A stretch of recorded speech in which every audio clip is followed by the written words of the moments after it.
Bonjour et bienvenue dans ce troisième chapitre du cours Éléments de système robotisé.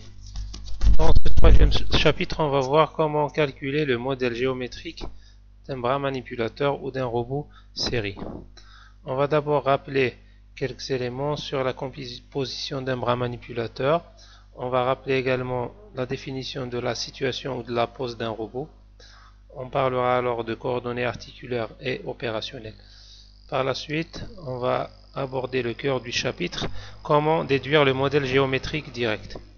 On verra en détail la méthode de Denavit-Hartenberg qui est la plus utilisée. On terminera par des exemples d'application de la méthode de Denavit-Hartenberg. Pour rappel, un bras manipulateur est constitué d'une suite de segments et d'articulations. Un segment est un corps rigide qui est pas capable de bouger par rapport aux autres segments. Donc là, le mouvement se fait autour des articulations. Deux membres reliés de façon rigide vont être considérés comme un seul segment, en quelque sorte un seul corps puisqu'ils ne peuvent pas bouger entre eux. On appelle ceci une liaison, c'est une liaison rigide. Un segment sera relié aux autres segments par des articulations. La base d'un robot est considérée comme un segment fixe qui ne bouge pas. On va l'appeler B0. On va numéroter les segments avec la lettre grand B pour dire body ou corps. Le premier indice sera 0. Une articulation est ce qui permet de relier deux segments ou plus. Dans notre cas, ce sera seulement deux segments parce que c'est un robot série. Elle peut être soit prismatique si elle fait un mouvement de translation ou rotoïde si elle fait un mouvement de rotation. On voit ici le schéma d'un bras manipulateur, un bras série. Le premier segment, c'est la base. On lui a donné l'indice 0, B0. Et le dernier segment, c'est celui qui va tenir le préhenseur ou l'outil. On lui a donné l'indice N. Donc finalement, on aura N plus 1 segment. Si on considère que la base est un segment, les segments, comme vous le voyez, sont reliés par des articulations. Chaque segment est relié à l'autre segment à travers une articulation. Une articulation prismatique, qu'on symbolise par P, prismatique, permet d'effectuer un mouvement de translation le long de son axe. On peut donc avoir des mouvements de translation selon les trois axes X, Y ou Z. Le mouvement de l'articulation sera décrit par la variable articulaire DI. D pour déplacement ou displacement. Voici une articulation prismatique avec l'axe de l'articulation. Donc vous voyez qu'elle va faire un mouvement de translation le long de cet axe.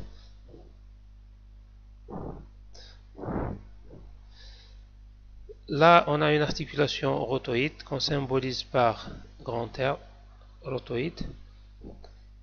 Le mouvement de rotation peut se faire selon les trois axes X, Y ou Z.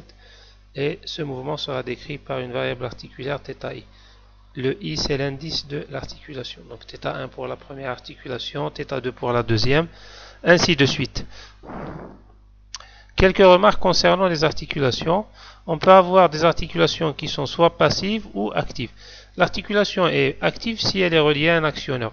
Cet actionneur va faire tourner l'articulation. Donc l'articulation va bouger. Par contre, si l'articulation est passive, les segments peuvent tourner autour de cette articulation, mais ça sera seulement par les forces d'inertie. Ça ne sera pas par l'action d'un actionneur. On appelle cette articulation passive une articulation libre ou une articulation inactive. En d'autres termes, ce n'est pas nous qui la bougeons comme nous voulons, mais c'est les forces d'inertie qui font bouger les segments autour de cette articulation. L'articulation active peut être prismatique ou rotoïde, comme on vient de le voir. Une articulation passive peut être, comme l'articulation active, prismatique ou rotoïde. Elle peut être cylindrique si elle fait un mouvement de rotation dans un seul axe. Une articulation vis si elle fait à la fois un mouvement de rotation et de translation, comme une vis qu'on fait tourner, donc elle tourne en même temps, soit elle s'enfonce ou elle remonte. Elle peut être sphérique. Une articulation sphérique, c'est une articulation qui, comme par exemple le poignet de notre main, tourne autour des trois axes X, Y et Z. L'articulation est planaire si son mouvement se fait dans un plan. On va supposer que toutes les articulations sont à un seul degré de liberté d'idéal, degré de liberté, degrees of freedom, soit une rotation ou une translation. Maintenant, si on a une articulation à 2 ou 3 degrés de liberté, on pourra toujours la décomposer en 2 ou 3 articulations à 1 degré de liberté confondues au même point. C'est le cas par exemple de la poignée de notre main. On peut faire des mouvements de rotation autour des 3 axes, mais on peut toujours décomposer cette articulation, comme on va le voir dans les exemples par la suite, en 3 articulations rotoïdes simples qui vont tourner autour d'un seul axe.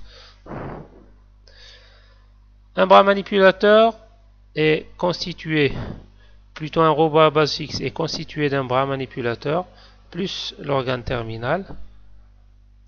Le bras, comme on vient de le voir, est formé de segments et d'articulations. On revoit le schéma. Donc voilà le bras. Donc c'est des segments reliés entre eux par des articulations. L'organe terminal, c'est le poignet plus l'outil ou le préhenseur. L'organe terminal, c'est celui qui va être en contact avec les objets que le robot manipulera. On peut placer par exemple une pince qui s'ouvre ou se ferme. On peut placer un outil, par exemple, qui va percer, qui va prendre des objets, etc. Je rappelle ici la numérotation des segments. Comme je l'ai dit, la base sera le segment B0 et le dernier organe, plutôt le dernier segment sera le segment B1. L'organe terminal, donc c'est celui qui est placé ici. Dans ce cas, on voit la représentation d'un organe terminal sous forme de poignée. Comme je l'ai dit, un poignet peut faire un mouvement de rotation autour des 3 axes. C'est pour cette raison que vous voyez 3 articulations rotoïdes avec des rotations autour des 3 axes. Donc là, vous voyez une rotation autour de l'axe X3, une rotation autour de l'axe X4, et là, une rotation autour de l'axe Z3. Donc on peut faire un mouvement de rotation autour de ces 3 axes. Elle est équivalente au fait à une articulation sphérique qu'on a décomposée en 3 articulations. Là, elles vont faire juste un mouvement de rotation, plutôt, oui, 3 mouvements de rotation et pas de translation. Le préhenseur, c'est cette petite pince qui est placée au bout de la 3e articulation rotoïde. Elle va soit s'ouvrir, soit se fermer. Donc, elle pourra être commandée en tout ou rien, ouvert ou fermé. On va rappeler la définition de la situation ou de la pose d'un robot. La situation, au fait, c'est celle de l'organe terminal. Pour définir la situation de l'organe terminal, on doit connaître exactement comment il est placé dans l'espace. Comme on l'a vu dans le chapitre précédent, pour connaître le placement d'un corps solide dans l'espace, on a besoin de 6 informations. 3 informations pour connaître la position d'un point et les X, Y et Z, et 3 informations pour connaître l'orientation du corps solide en définissant 3 angles qui seront des rotations autour des 3 axes X, Y et Z. En fait, cette situation sera mesurée ou définie par rapport à un repère fixe qui est généralement celui de la base B0. Donc la position de l'organe terminal par rapport au repère de base, ça va être les 3 coordonnées X, Y et Z, et l'orientation du repère par rapport à l'organe de l'organe du repère terminal par rapport au repère de base. Ce sera les 3 angles qui vont définir l'orientation de notre organe terminal. La situation de l'organe terminal d'un bras manipulateur va définir ce qu'on appelle ses coordonnées opérationnelles. Donc les coordonnées opérationnelles d'un bras manipulateur, ce sont à la fois la position et l'orientation de son organe terminal. C'est ça les coordonnées opérationnelles. Donc en fait c'est le placement du bout du bras manipulateur par rapport au repère fixe. Pour effectuer une tâche, on doit placer l'organe terminal à des positions et des orientations données. Et on fait ce qu'on appelle de la poursuite de trajectoire. Donc, par exemple, vous dites à votre organe terminal d'aller au point de coordonnées 1, 2, 3 et d'orienter son poignet avec des angles égaux à 10, 20, 30 degrés. En définissant ces 6 variables, on définit les coordonnées opérationnelles de notre bras manipulateur ou de notre organe terminal. Donc, en parlant de pose, de situation ou de coordonnées articulaires, ce sont en quelque sorte des termes qui sont synonymes. On va maintenant voir la différence entre les coordonnées opérationnelles et les coordonnées articulaires. Les coordonnées articulaires, comme leur nom l'indique, sont des coordonnées relatives à chaque articulation. Chaque articulation possède ses propres coordonnées articulaires. Donc ce sont les coordonnées au fait définies dans le repère lié à cette articulation. Donc les coordonnées articulaires, c'est un ensemble de coordonnées exprimées donc pour l'articulation dans son propre repère ou dans ses propres axes. Pour une articulation rotoïde, ça sera l'angle θi, et pour une articulation prismatique, ça sera le déplacement di. En fait, comme on a supposé qu'on a seulement des articulations simples à un seul degré de liberté, il suffit d'une seule variable pour les définir ou les caractériser. Donc chaque articulation simple est décrite par une seule coordonnée articulaire, soit un angle pour une articulation rotoïde, soit un déplacement pour une articulation prismatique. On voit ici le schéma d'un bras manipulateur avec 3 articulations, une articulation rotoïde et 2 articulations prismatiques. Donc l'articulation rotoïde va être caractérisée par une variable articulaire θ1 qui est la rotation par rapport à l'axe Z0. La deuxième articulation, c'est une articulation prismatique. On va faire un mouvement de translation le long de l'axe Z1 qui est confondu avec l'axe Z0 et on va définir cette variable articulaire par le déplacement des deux. La troisième articulation, c'est une articulation prismatique également, mais là le mouvement va se faire selon l'axe Z2 et elle sera caractérisée par la variable articulaire D3. Donc 3 articulations, 3 variables articulaires Z1, θ, D1 et D2. Z1, pardon, D2 et D3. Au fait, l'indice va dépendre du numéro de l'articulation. 1 pour la première articulation, 2 pour la deuxième et 3 pour la troisième. On revient sur les coordonnées opérationnelles. Ce sont des coordonnées, comme on l'a dit, de l'organe terminal par rapport au repère de base, son orientation et sa position. Elles sont données par la matrice de transformation homogène. Comme on l'a vu au chapitre précédent, les matrices de transformation homogène vont contenir à la fois la matrice de rotation qui va définir l'orientation du nouveau repère par rapport au repère de base, et elle va contenir également un vecteur qui va contenir la position de l'origine du repère par rapport au repère de base. Toutes ces informations sont contenues dans la matrice de transformation homogène qui nous permet de passer du repère de l'organe terminal au repère de base. Donc si je connais les coordonnées de mon point et son orientation dans l'organe si je connais les coordonnées et l'orientation de mon organe terminal dans son propre repère et que je connais la matrice de transformation homogène qui me permet de passer du repère terminal au repère de base, là je pourrais connaître les coordonnées et l'orientation de mon organe terminal par rapport au repère de base. Ces informations, je le rappelle encore une fois, sont la position et l'orientation de l'organe terminal par rapport au repère de base. On appelle le repère de base repère universel ou espace des tâches, tout simplement parce que c'est par rapport à ce repère qu'on définit les coordonnées des points qui sont concernés par les tâches à effectuer.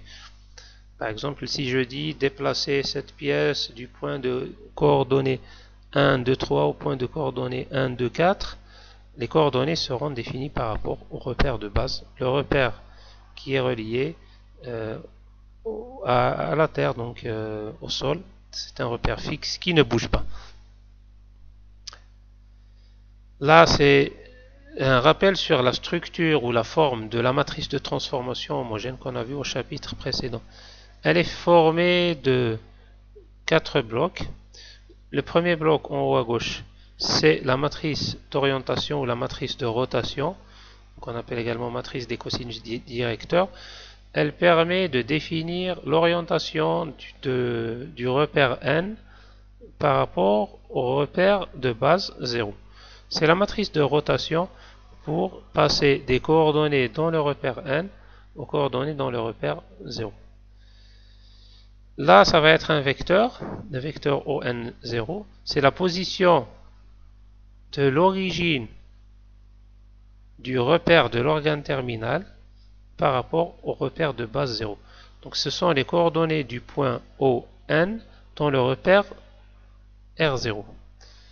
Là, c'est donc les termes 0 et 1 donc, sont utilisés pour homogénéiser la notation quand il s'agit de translation et de rotation.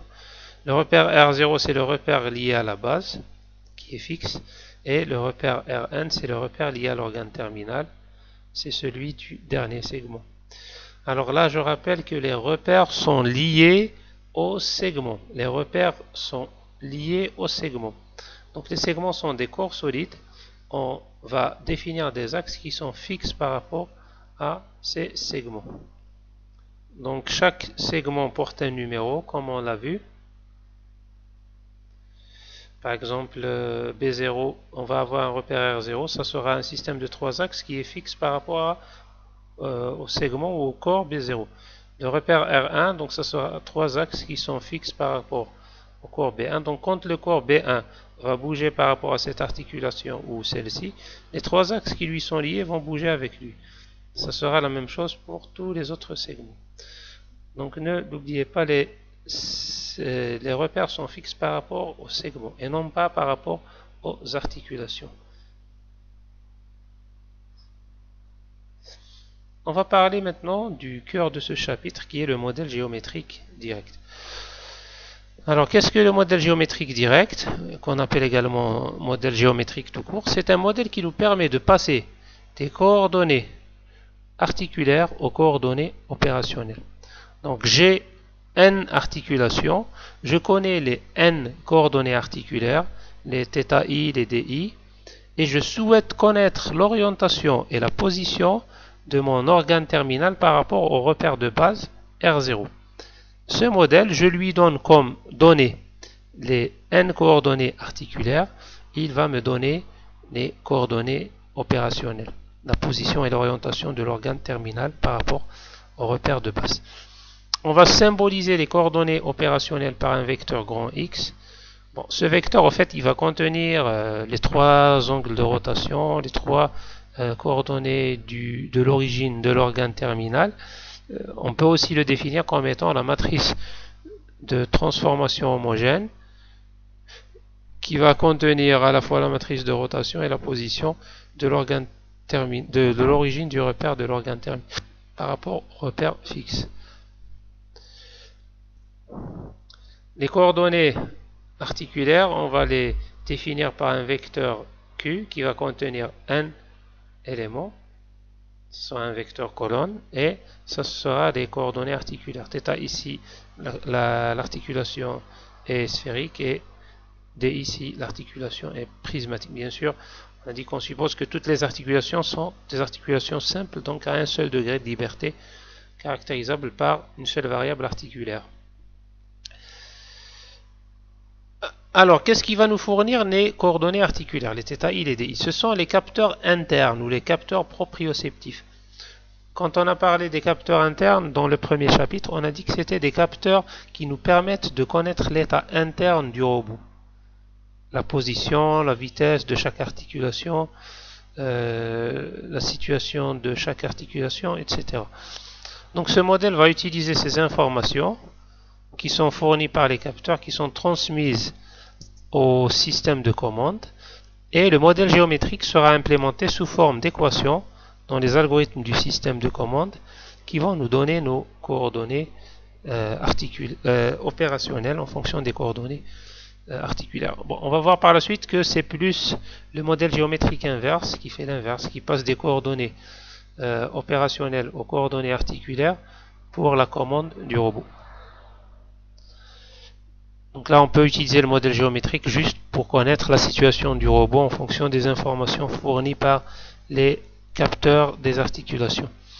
Donc ce modèle va utiliser ces informations pour obtenir la position et l'orientation de l'organe terminal, entre autres celle du repère lié à l'organe terminal dans l'espace opérationnel. L'espace opérationnel, c'est l'espace défini par rapport au repère fixe qui est lié à la base, au segment B0. Alors, je rappelle, grand H, ça va être la matrice de transformation homogène globale. Donc, celle qui permet de passer du repère Rn, le repère de l'organe terminal, au repère R0, le repère de la base. Donc là, on aura un produit en allant de droite vers la gauche. Donc, AN va permettre de passer du repère N au repère n-1, à n-1 de n-1 à n-2, et A1 va permettre de passer du repère R1 au repère R0. Donc AI, de façon générale, comme je l'ai dit, permet de passer du repère I au repère I-1. OI I-1, c'est la position, donc, par rapport au repère, c'est la position du point I dans le repère I-1. Donc, comme vous le voyez, comme pour les matrices de transformation homogène, le produit va se faire de droite à gauche. Donc, on passe du dernier à l'avant-dernier, ainsi de suite, et du premier à la base. Alors, là, les coordonnées du point N dans la base vont être obtenues de façon récursive. En fait, si je connais ces matrices-là, et que je connais les coordonnées dans le repère actuel, je peux passer au repère suivant.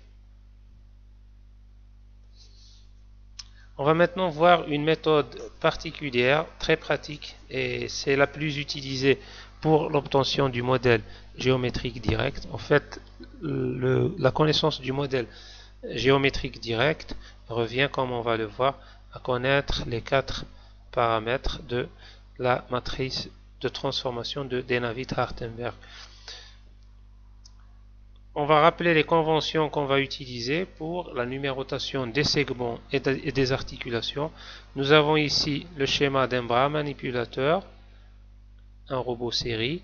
Il est formé de n plus 1 segments. Le premier segment, c'est la base, on lui donne l'indice 0. Le dernier segment, c'est l'organe terminal, on lui donne l'indice n. Les articulations, on aura n articulations et on va commencer la numérotation à partir de 1. Donc l'articulation 1 par exemple va relier le segment 0 au segment 1. Donc le numéro de l'articulation, c'est celui du segment qui vient après. Donc là par exemple 2, le segment qui vient après c'est le 2, c'est l'articulation 2. Donc l'articulation I va relier le segment I-1 au segment I+, au segment I, pardon.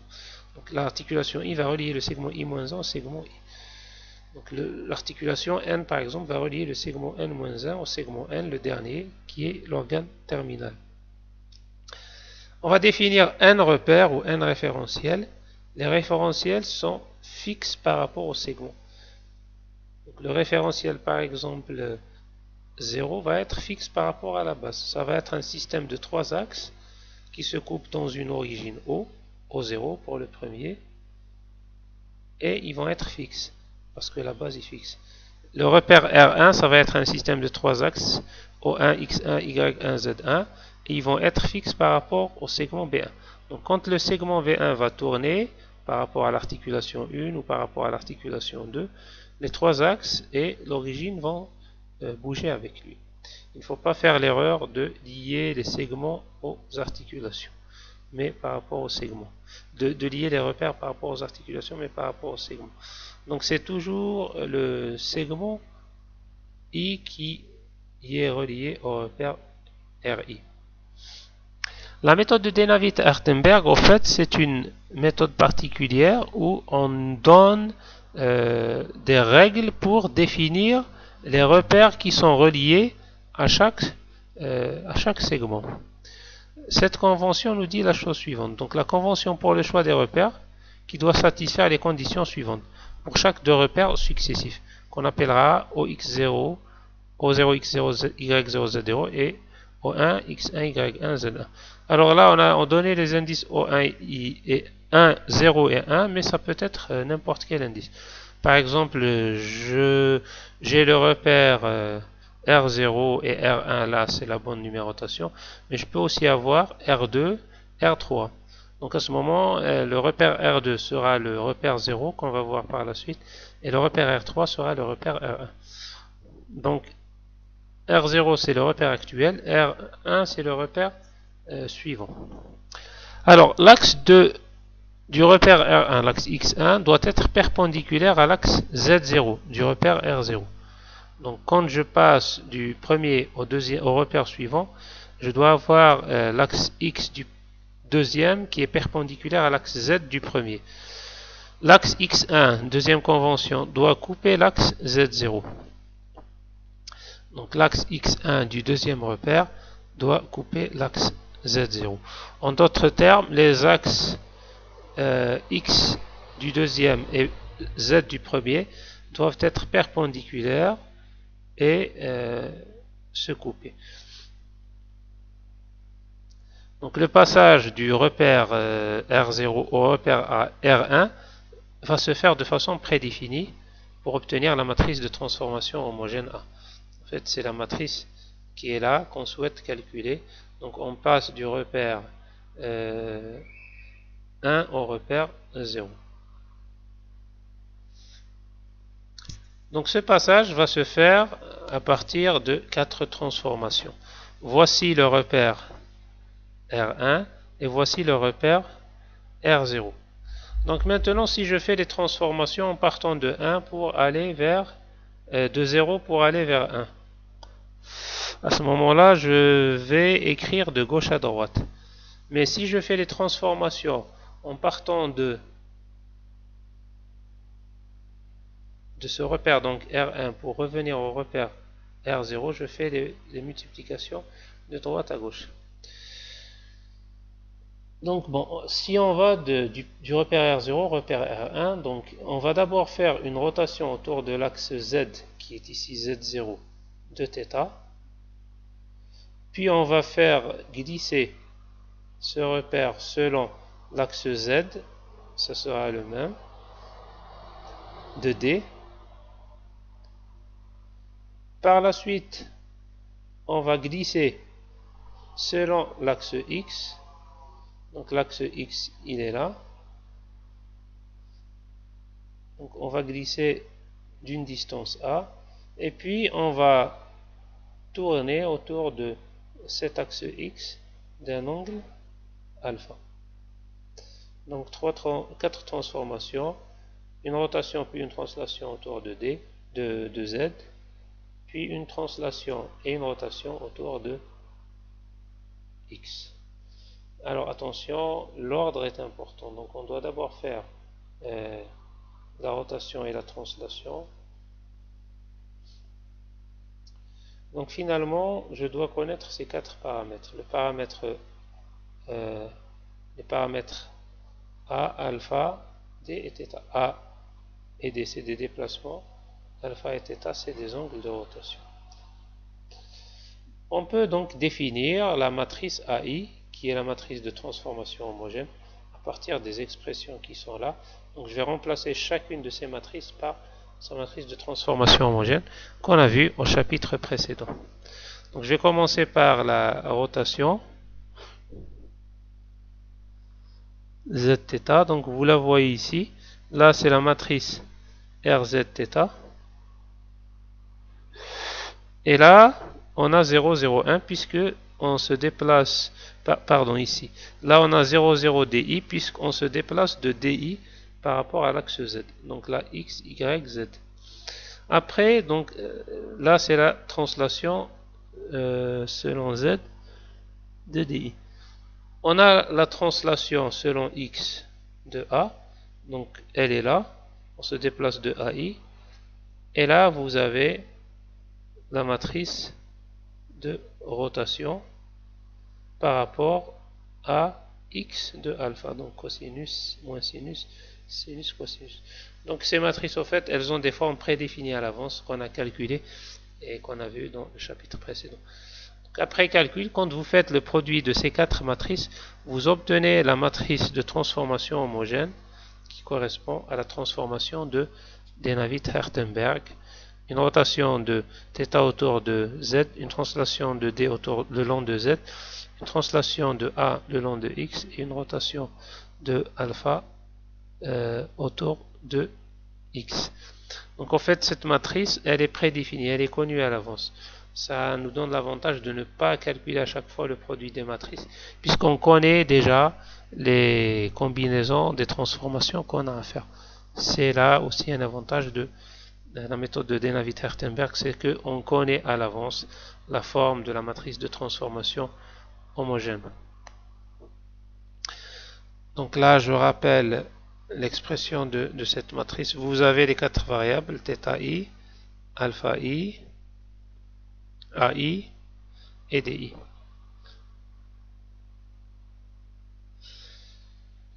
On revient sur les conventions. Donc en fait, les conventions qu'on a vues au début, c'est que l'axe x1 et z0 doivent être perpendiculaires et se couper.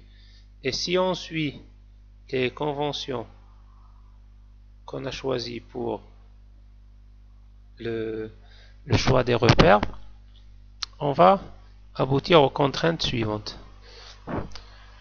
Donc je passe du repère R0 au repère R1. L'axe Z1, ça va être l'axe de l'articulation. ZI, pardon, ça va être l'axe de l'articulation I plus 1. En fait, cette règle, c'est une règle, elle me permet de connaître le choix que je vais faire pour l'axe de l'articulation, l'axe du repère RI. Donc le repère RI possède trois axes, X, Y, Z, Y, Z, I. Je commence par choisir ZI. ZI, ça va être l'axe de l'articulation I plus 1. Donc par exemple, si je suis ici, je vais chercher Z2. Donc pour connaître Z2, je vais aller vers l'articulation 3. Et je vais choisir Z3 comme étant l'axe de l'articulation numéro 3. Donc en d'autres termes, l'axe du repère qui est relié au segment actuel est l'axe de rotation ou de translation de l'articulation suivante. Donc je rappelle, le segment I, donc il va être suivi par l'articulation I plus 1. Donc ça va être l'articulation suivante. Par exemple, pour Z0, ça va être l'axe de l'articulation 1. Pour Z1, ça va être l'axe de l'articulation 2. Ainsi de suite. Maintenant, on a deux choix ou deux possibilités. L'articulation I plus 1 peut être soit rotoïde ou prismatique. Si elle est rotoïde, l'axe ZI va être son axe de rotation. Si elle est prismatique, ça va être son axe de translation. Maintenant, le choix de l'origine et des autres axes, X0 et Y0. Là, on n'a pas de contrainte, sauf que le repère O0, X0, Y0, Z0 doit être orthonormal. Orthonormal, il doit être orienté directement. Les trois vecteurs doivent être perpendiculaires les uns par rapport aux autres. Et donc par exemple, le Z va être le produit scalaire, le produit vectoriel par exemple de X et de Y. Le Y va être le produit vectoriel de Z et de X. Et le Z va être le produit vectoriel de X et de Y. Donc en fait, ça sera un repère orienté directement. On donne ici une représentation schématique de l'orientation des repères des deux articulations, en fait de deux segments I et I-1 reliés par l'articulation I. Comme vous pouvez le voir sur ce schéma, on a trois articulations, l'articulation I-1, l'articulation I et l'articulation I plus 1. Donc joint en anglais c'est articulation. On a deux segments, le segment I-1 et le segment I. Comme on l'a dit, l'articulation I va relier le segment I-1 au segment I. La première convention de Dynavit-Hartenberg nous dit que l'axe de rotation ou l'axe du repère RI sera l'axe de rotation de l'articulation I plus 1. Donc, en d'autres termes, pour le repère I, je vais aller voir l'axe de rotation de l'articulation suivante. Donc, si je commence par le repère qui est auparavant, donc le repère RI-1, là c'est l'articulation I-1, donc le Z du repère I-2, pardon, ça va être l'axe de l'articulation suivante. Et l'articulation qui vient après le segment I-2, ça sera l'articulation I-2. Donc ZI-2, c'est l'axe Z du repère RI-1. Et l'axe de rotation de l'articulation, plutôt l'axe de rotation du repère I-1 sera l'axe de rotation de l'articulation I.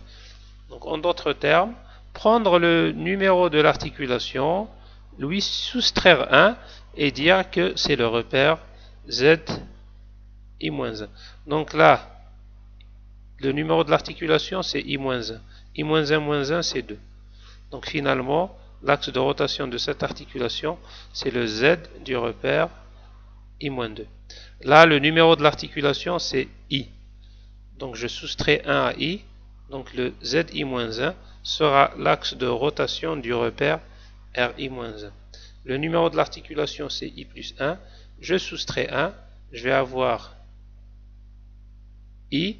Donc le ZI, ça va être l'axe de rotation du repère RI. Donc grâce à ça, je pourrais connaître mes axes Z. Donc je connais ZI-2, je connais ZI-1 et je connais ZI. Il nous reste maintenant à connaître le X, l'axe X, l'axe Y et l'origine O. Bon, on va le faire par exemple pour le repère RI. Donc la convention de Dynavit-Hartenberg nous dit que les axes Z précédent et l'axe X courant doivent être perpendiculaires. En d'autres termes, l'axe XI doit être perpendiculaire à l'axe ZI-1 et ils doivent se couper. Donc je dois trouver une droite qui soit perpendiculaire par rapport à ZI et perpendiculaire par rapport à ZI-1. Là, on est dans l'espace. Donc il existe, si ces deux droites ne sont pas dans un même plan, il existe une seule droite qui va être à la fois perpendiculaire à ZI et à ZI-1. On va l'appeler la normale commune. La normale, c'est une droite qui est perpendiculaire à une autre droite. Donc c'est une normale par rapport à ZI et par rapport à ZI-1. Elle est commune entre les deux. C'est pour cette raison qu'on l'appelle normale commune. Donc la normale commune à ZI et ZI-1, c'est l'axe qui va être perpendiculaire à la fois à ZI et à ZI-1. Rappelez-vous la convention pour le choix des repères. Donc l'axe X1 doit être perpendiculaire à Z0 et il doit le couper. Donc là, en fait, X1, ça va être XI. Donc XI doit être perpendiculaire par rapport à ZI-1.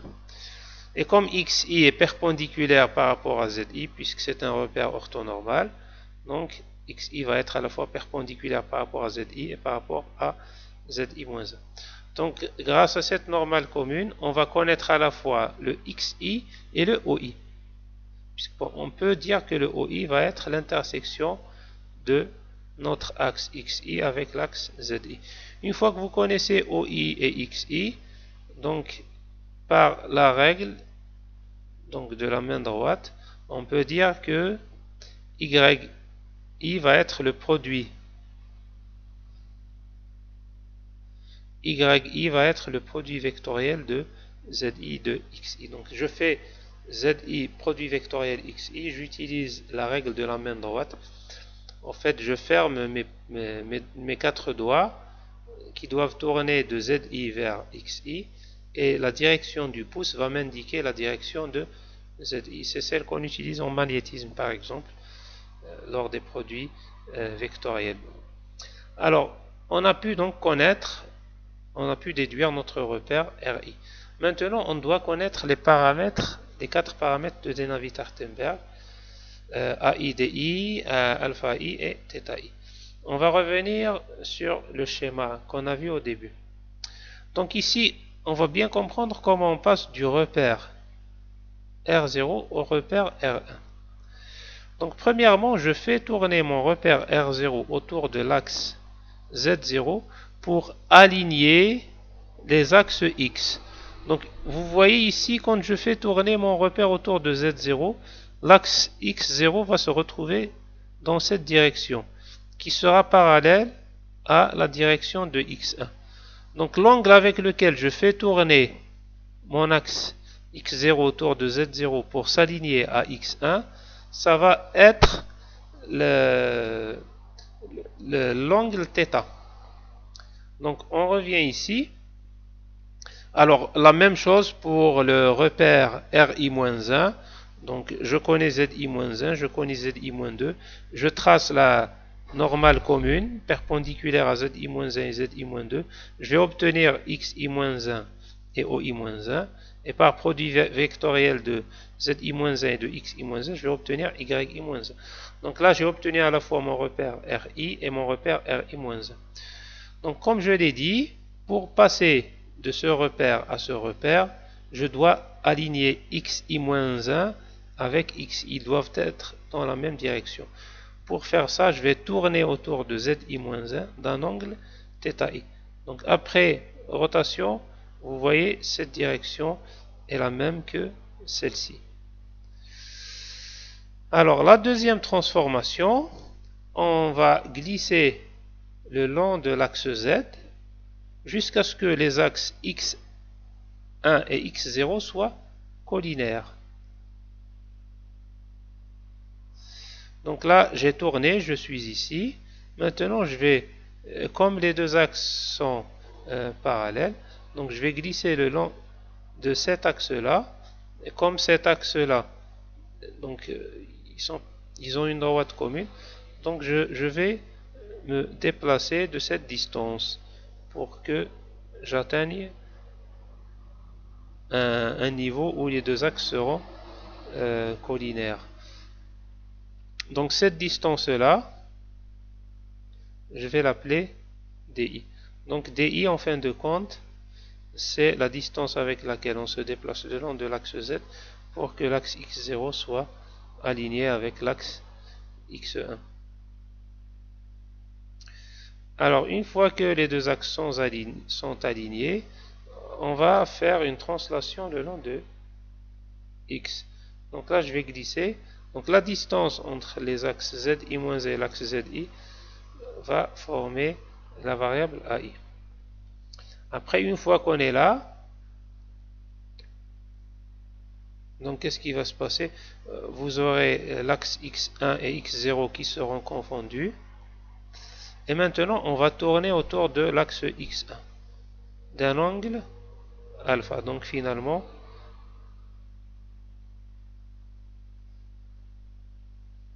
là c'est l'ancienne direction de Z.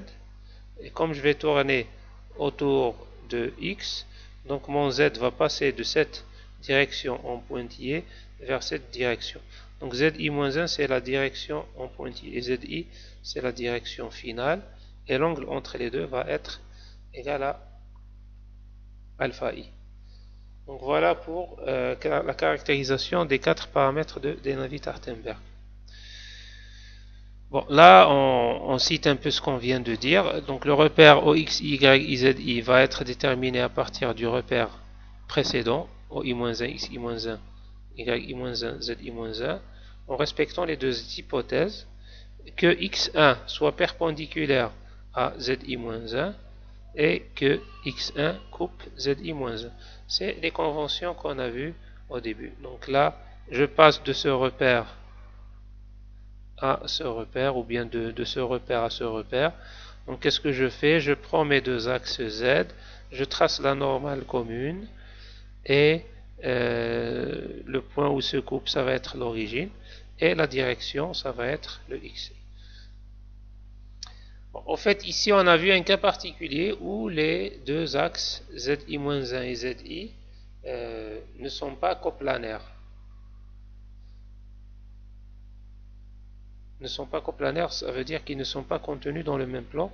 Donc, on peut toujours trouver une normale commune. Les deux autres cas, c'est les cas où les axes ZI-1 et ZI se trouvent sur un même plan. On dit qu'ils sont coplanaires. Donc là, deux droites dans un plan, elles peuvent avoir deux situations possibles. Soit elles sont parallèles, soit elles se coupent. Donc si les droites ne sont pas coplanaires, c'est le cas qu'on vient de voir. Dans ce cas, il existe une seule droite perpendiculaire à ZI-1 et ZI en même temps. C'est la normale commune. Donc pour choisir x1, donc ça va être la normale commune à ZI-1 et ZI, dirigée de ZI-1 vers ZI, c'est ce qu'on a fait ici. Donc j'ai tracé la normale commune et je me dirige de I-2 vers I-1, et là j'ai tracé la normale commune, je me dirige de I-1 vers I.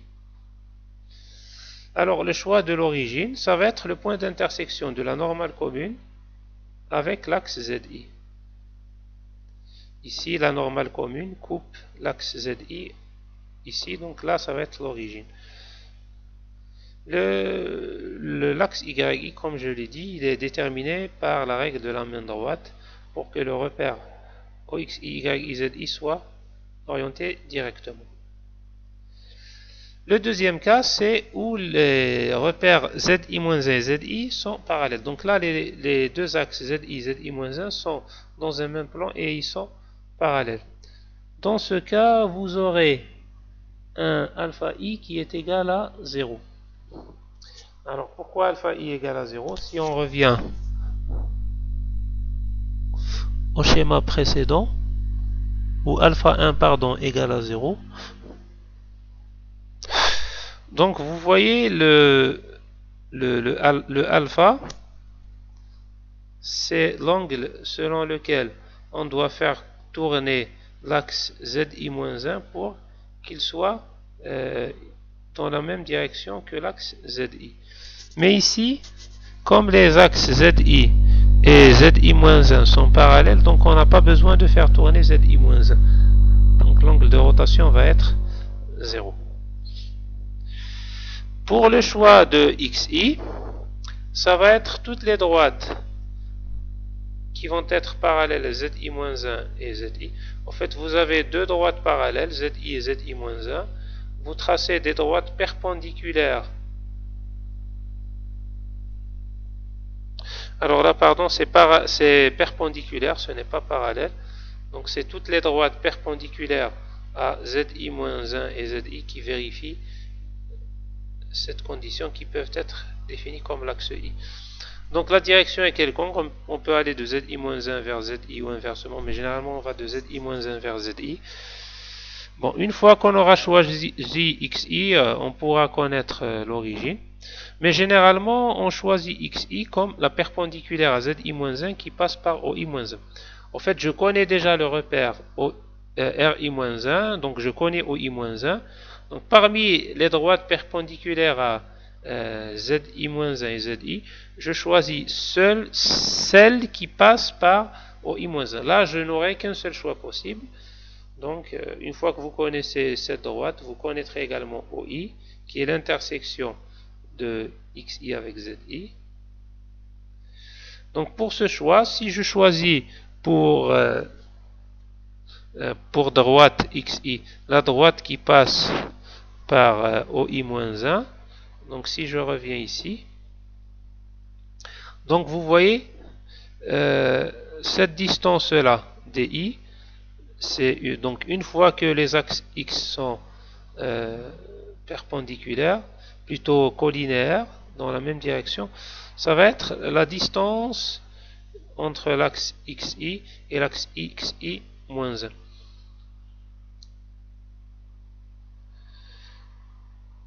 Donc, mais là, comme les deux axes ZI et ZI-1 donc vont être parallèles, donc en fait je n'aurai pas besoin de faire cette translation,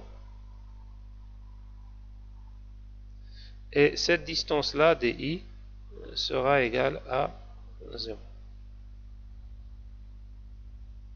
Donc en particulier, donc si vous avez des ZI et ZI-1 qui sont parallèles, vous avez à la fois le alpha et le D qui sont nuls. Bien sûr, si vous faites le choix qu'on vient d'indiquer ici. Le troisième cas, c'est le cas où les axes ZI, ZI-1 sont coplanaires, donc dans le même plan, et qu'ils se coupent. Alors, pour choisir XI, ça va être la perpendiculaire au plan formé par ZI-1 et ZI. Donc, si les deux axes sont coplanaires, ils vont se couper. Je vais choisir comme axe XI un axe qui va être perpendiculaire au plan. Donc là, il y aura une infinité de possibilités. Et pour la direction, elle sera quelconque. Donc soit il monte, soit il descend. Pour le choix de OI, ça va être tout point de l'axe ZI. Donc je pourrais tracer une droite perpendiculaire à ZI et à ZI-1. Donc un choix commun pour OI, c'est l'intersection de ZI et ZI-1. Donc je trace une droite perpendiculaire à ZI-1 et ZI et qui passe par leur point d'intersection. Ça sera mon axe XI. Alors donc pour ce choix, on aura le AI qui est égal à 0. Donc on peut revoir le schéma. Donc au fait, les deux axes vont se couper. Donc la distance entre eux sera nulle, puisqu'il n'y aura pas de normale commune, donc AI sera égal à 0. Maintenant, on va parler des valeurs ou des paramètres des paramètres de la matrice de Denavit-Hertenberg. Il y en a 4, AI, DI, θI et alpha I. On va distinguer les cas où ces valeurs auront des valeurs connues à l'avance. Bon, les valeurs AI et alpha I, elles seront toujours constantes. Donc, elles ne vont pas dépendre de la valeur des variables articulaires. Maintenant, si vous avez une articulation prismatique, alors θI sera constant et DI sera variable. Puisque là, le mouvement va se faire selon... ça va être une translation. Donc là, bien sûr, en respectant la numérotation. Donc c'est l'articulation I qui est prismatique. Et là, je parle du repère RI. Maintenant, si l'articulation I est rotoïde, donc le repère RI donc, aura des matrices de Denavit-Hertenberg avec un DI constant et un θI variable. Le θI, en fait, ça va être la variable articulaire. Et le DI, ça va être la variable articulaire. Maintenant, si vous avez ZI et ZI-1 qui sont parallèles, alors AI va être égal à 0. Ça, on en a déjà parlé.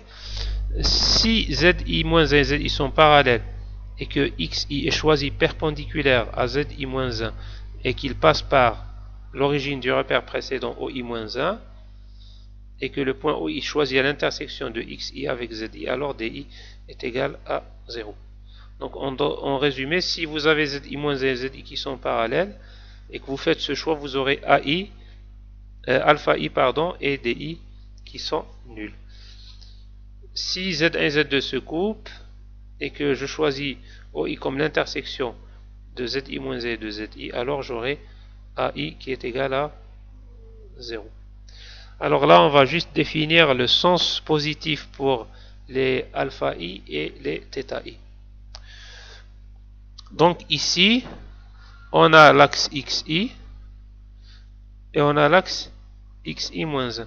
Donc en tournant positivement de XI vers xi-1. Donc je vais définir la direction positive. Alors, même chose.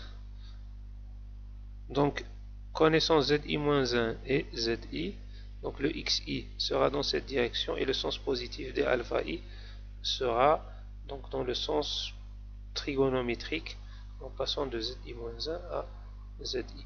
On va voir quelques exemples pour l'application de la méthode de Dynavit-Hartenberg.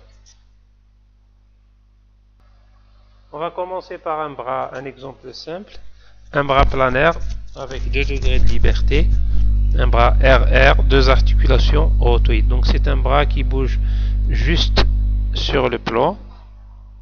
Il est formé de 2 segments. Voici le premier segment, le deuxième segment. Et vous avez 2 articulations, une articulation rotoïde ici et une articulation rotoïde là. Donc si j'utilise la numérotation qu'on a vue lors des conventions, voilà, donc la base B0, le premier segment B1, le deuxième segment B2, la première articulation 1, la deuxième articulation 2. Donc je reviens à mon schéma.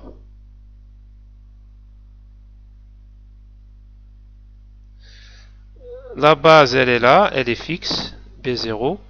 Première articulation, deuxième articulation, premier segment B1, deuxième segment B2. Alors, le choix je commence toujours par choisir mes axes Z. Donc, la convention de Dynavit-Hartenberg me dit que l'axe de rotation de la première articulation, c'est l'axe Z du repère précédent. Donc là, ça va être l'axe de rotation de la première articulation, ça va être Z0. Donc j'aurai un axe perpendiculaire qui va sortir du plan. Pour la deuxième articulation, donc l'axe de ma deuxième articulation va être plutôt l'axe de ma deuxième articulation, donc va être celui donc du repère précédent. Donc là j'aurai Z1 qui sera perpendiculaire au plan également. Donc là on a déterminé Z0 et Z1. Maintenant il me reste à déterminer les OI et les XI, YI.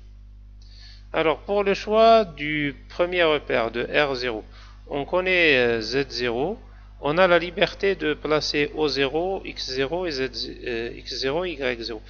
Donc là par simplicité on va choisir comme origine le point, l'articulation, la première articulation, et on va choisir comme direction pour X0, Y0 le choix habituel qu'on fait quand on représente un repère sur un plan. Donc là vous aurez l'axe X0, Z0 qui est là et l'axe Z1 qui est là. Donc maintenant je dois essayer de trouver l'axe X1 et Y1 pour le premier repère R1. Donc je rappelle que le repère R1 est lié au segment 1, donc il va tourner et être fixe. Il va être fixe par rapport au segment R1, il va tourner avec lui. Donc si on revoit les conventions, ici on aura les Z0 et Z1 qui seront parallèles. Donc si on a Z0 et Zi-1 et Zi parallèles, donc généralement qu'est-ce qu'on fait? On va choisir comme XI la perpendiculaire aux deux axes et qui passe par OI-1. Donc là ça va être la même chose. Je vais choisir comme X1 une droite qui est perpendiculaire à Z0 qui est perpendiculaire à ce plan et à Z1 qui est perpendiculaire à ce plan. Donc j'aurai une droite qui va passer par l'origine qui est là et qui va couper l'axe Z justement ici. Donc ce point là ça va être O1. Donc une fois que je connais X1 et Z1, je fais le produit scalaire de Z vectoriel de Z1 et de X1, je vais obtenir Y1. Alors maintenant, pour le repère R2, En fait, on n'a pas d'articulation après R2. Donc on a en quelque sorte une certaine liberté pour choisir l'axe Z2.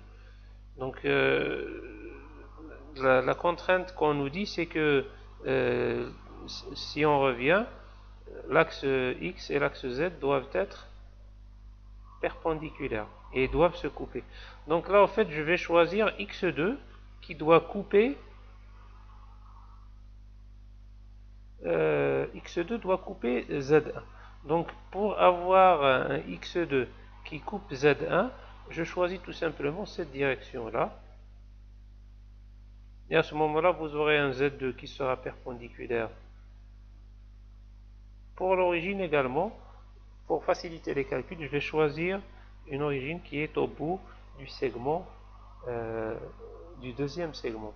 Donc là, ça va me donner le choix du repère R2. Donc j'ai trois repères, R0, R1 et R2, avec ces trois des orientations que vous voyez ici. Maintenant, je veux connaître les paramètres de la matrice de Dennavit-Hartenberg. Donc on revient, on a dit que si vous avez des axes parallèles, alors vous aurez AI qui est égal à 0.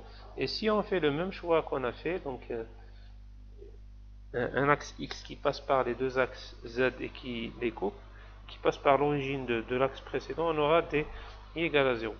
Donc là, on aura alpha 1 qui est égal à 0 et D1 qui est égal à 0. Donc effectivement, pour le premier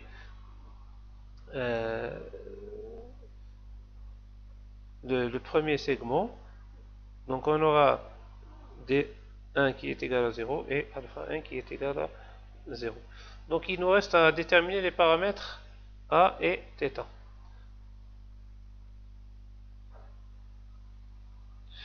Donc là, on voit également que si l'articulation est rotoïde, on aura un D qui est constant. Dans notre cas, il est égal à 0. On aura un θ variable. Donc le θ ici, si on revoit le schéma,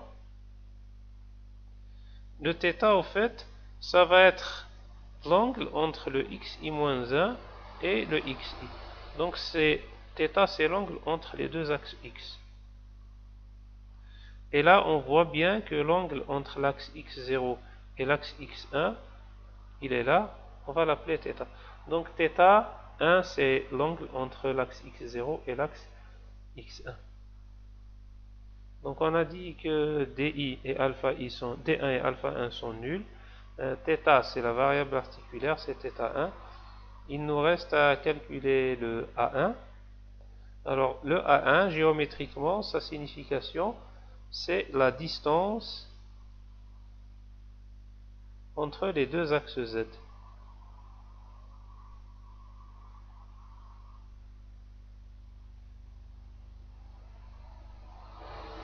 Donc là, vous avez un axe Z perpendiculaire au plan, un axe Z perpendiculaire au plan. La distance entre les deux axes Z, ça va être A1. Ça va être la même chose entre le repère R1 et R2. Donc le θ c'est l'angle entre les deux axes X, c'est θ2. Donc comme le choix des axes Z, les deux axes Z sont perpendiculaires, sont parallèles, donc on aura alpha I et DI qui sont nuls, alpha 1 et D1 qui sont nuls. Le A2 c'est la distance entre donc les axes Z, donc entre Z1 et Z2, donc cette distance est égale à A2. Donc voilà les valeurs des paramètres de Dennavit-Hartenberg. Donc pour chaque segment, on calcule la matrice associée. Donc A1 pour le segment 1 et A2 pour le segment 2. Donc pour obtenir la matrice totale qui nous permet de passer du repère 2 au repère 1, donc en quelque sorte c'est ça notre modèle géométrique direct, on fait le produit en partant de la droite vers la gauche, donc du repère 2 au repère 1 et du repère 1 au repère 0. Un deuxième exemple, là on aura un bras à 3 dimensions, donc un bras dans l'espace. On a ici un axe, plutôt un bras manipulateur à 3 degrés de liberté dans l'espace, qui possède 3 articulations.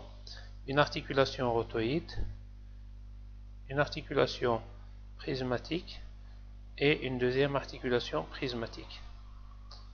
On va caractériser les 3 articulations par les variables articulaires θ1 pour la rotation de l'articulation rotoïde, D2 pour la translation de l'articulation prismatique et D3 pour la translation de la troisième articulation prismatique. Donc c'est un bras RPP, rotoïde prismatique.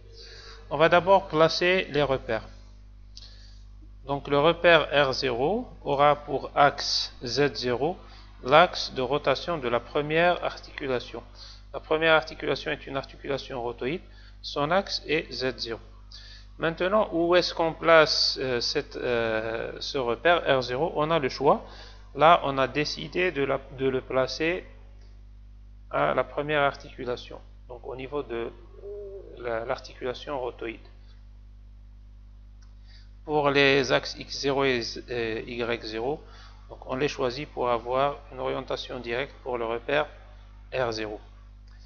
Maintenant, pour le repère R1, donc je rappelle que ce repère R0 est un repère fixe, il est lié au sol, il ne bouge pas. Même si l'articulation rotoïde tourne, R0 va rester fixe. Pour l'axe, plutôt pour le repère ou le référentiel R1, donc l'axe Z1 du repère R1, ça va être l'axe de la deuxième articulation. La deuxième articulation, c'est une articulation prismatique. Elle fait un mouvement de translation selon l'axe Z. Donc l'axe Z1 du repère R1 qui est relié au premier segment va être dans cette direction Z1. On remarque que Z1 et Z0 vont être parallèles. Donc si je choisis de mettre Z1 dans la même direction que Z0, pour respecter la convention d'avoir X0 perpendiculaire à plutôt X1 perpendiculaire à Z0, donc j'ai une infinité de choix pour X1. Donc toutes les droites qui sont perpendiculaires à Z1 peuvent être considérées comme un X1. Maintenant, où est-ce que je place mon O? Donc là, je décide de placer mon O1 tout simplement au niveau de la deuxième articulation. Donc je connais mon X, je connais mon Y, je connais mon O, je connais mon repère. Alors pour le troisième repère, donc, ou le repère R2, puisque le premier c'est R0, donc je choisis comme axe du repère R2 l'axe de l'articulation donc suivante. Donc la troisième articulation, c'est une articulation prismatique qui va faire une translation dans cette direction. Donc l'axe de R2, ça va être Z2. Là, on voit que Z2 et Z1 sont donc perpendiculaires. Donc je peux trouver une seule droite qui va à la fois être donc perpendiculaire aux deux. Ça va être la droite X2. Donc là, vous voyez que X2 est perpendiculaire à Z2 et elle est perpendiculaire à Z1. Il n'y en aura qu'une seule. Donc ça sera la normale commune. Donc là, je décide de placer mon origine O2 ici. Et Y2, ça sera le produit scalaire de X2 et de Z2. Pour le choix de Z3, on choisit généralement un X3 perpendiculaire à Z2 et je place mon origine au bout du dernier segment. Donc je connais O3, donc le Z va être dans la même direction et je vais obtenir mon Y3. Donc voilà mes trois repères. Maintenant les variables de Dynavit-Hertenberg. Donc pour le premier repère R1, donc on voit que pour passer de R0 à R1, qu'est-ce qu'on fait? On fait une rotation autour de Z0 de θ1. Donc l'angle entre x0 et x1 va être égal à θ1. Et l'angle entre les x, on a dit que c'était le θi. Donc là, θi était θ1, c'est θ1 étoile. Donc ce qui est en étoile, c'est quelque chose qui est variable, qui correspond aux variables articulaires. Donc les axes Z1 et Z0 étant confondus, on aura une distance entre les deux qui est nulle et un angle entre les deux qui est nul également. Donc AI c'est la distance entre Z0, A1 c'est la distance entre Z0 et Z1 qui est nulle, et alpha A1 c'est l'angle entre Z0 et Z1 qui est nul. Alors DI c'est tout simplement la distance entre les XI avant de les faire tourner. Donc D1 en fait c'est la distance entre l'articulation rotoïde qui est là et l'articulation prismatique qui est là. C'est une constante qui dépend de l'architecture du bras. Donc D c'est cette distance là entre les deux axes X. Alors même chose, je passe du repère R1 au repère R2. C'est la même configuration. Plutôt pour les X, donc c'est la même configuration. Par contre ici, vous voyez le Z, il a fait une rotation de 90 degrés. On va voir, est-ce que ça va être dans le sens plus ou dans le sens moins. Donc je rappelle que le AI, donc je rappelle que AI c'est la distance entre le repère I et le repère suivant. Donc là vous voyez que l'axe Z1 coupe l'axe Z2. Donc la distance entre ces deux droites qui se coupent est nulle. Donc on aura le A1 qui est égal à 0. Alors, le θ, c'est l'angle entre les x. Là, comme c'est une articulation prismatique qui fait un mouvement perpendiculaire, x1 va être parallèle à x2. Donc il n'y aura pas de rotation pour passer de x1 à x2. Donc finalement, θ2 est égal à 0. Le D, on a dit que c'est la distance entre les axes X. Pour passer de x1 à x2, la distance entre les deux axes X est égale à D2. C'est une variable articulaire. Maintenant, la variable alpha 2, comme vous le voyez sur ce schéma, la variable alpha I, c'est l'angle pour passer de l'axe ZI-1 à l'axe ZI. Donc le sens positif se fait selon la direction de l'axe XI. Donc je passe de ZI-1 à ZI dans le sens positif de l'axe XI. Alors ici, je passe de Z1 à Z2 dans la direction positive de l'axe X2. Donc vous voyez, donc on va tourner positivement dans ce sens. Par contre ici, on a fait une rotation dans le sens inverse. Donc j'ai tourné de 90 degrés pour aller de cette direction qui est là, Z1 à Z2, mais je l'ai fait dans le sens inverse que celui qu'indique X2 comme axe positif. En fait, vous utilisez votre main droite, vous pointez votre pouce selon la direction de X2, et le sens positif, ça va être le sens des autres doigts. Donc là, on a tourné dans le sens inverse des doigts, donc on aura moins 90 degrés. Alors, les derniers paramètres, pour passer du repère R2 au repère R3, les axes Z2 et Z3 sont confondus, donc on aura directement une distance entre les deux qui est nulle, et un angle entre les deux qui est nul également. Alors, alpha I, on a dit que c'est l'angle entre les axes X2 et X3, donc alpha 3 est égal à 0, puisque X3 et X2 sont parallèles. Et le DI, ça va être la distance entre l'axe X2 et l'axe X3, ça va être le déplacement de notre troisième articulation. Donc voilà les paramètres.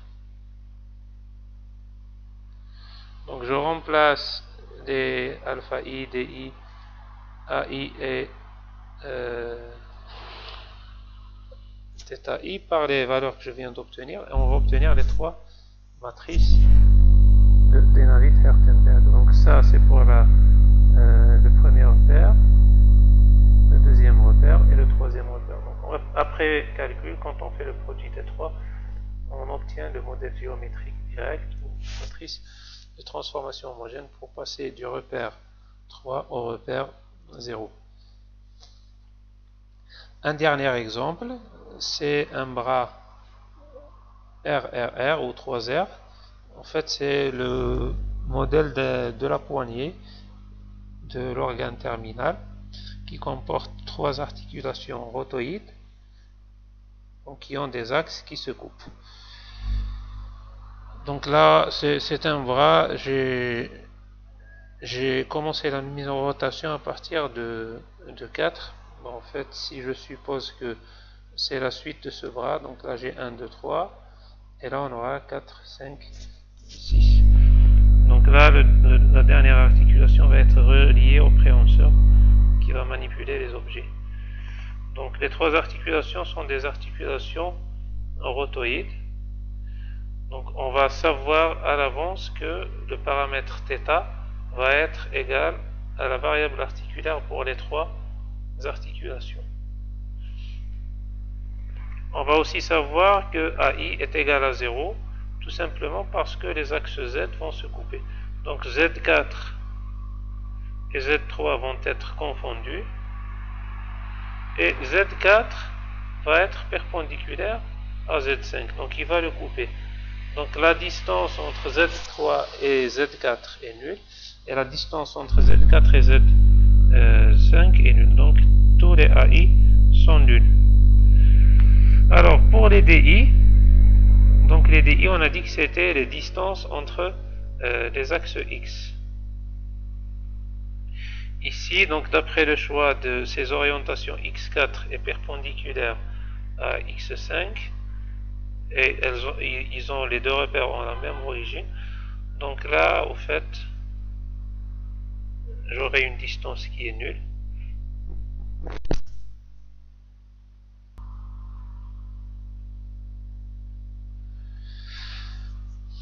Donc par contre, pour passer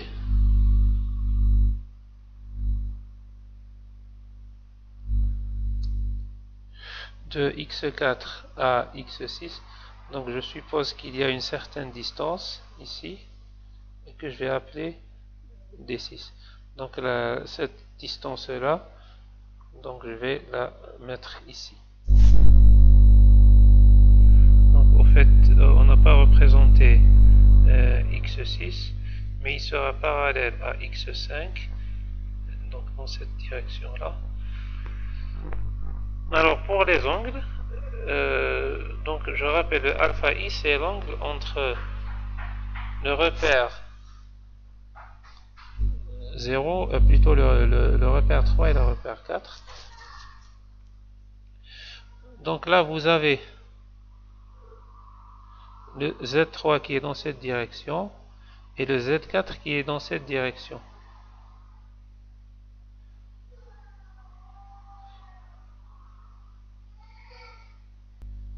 On revient sur le schéma.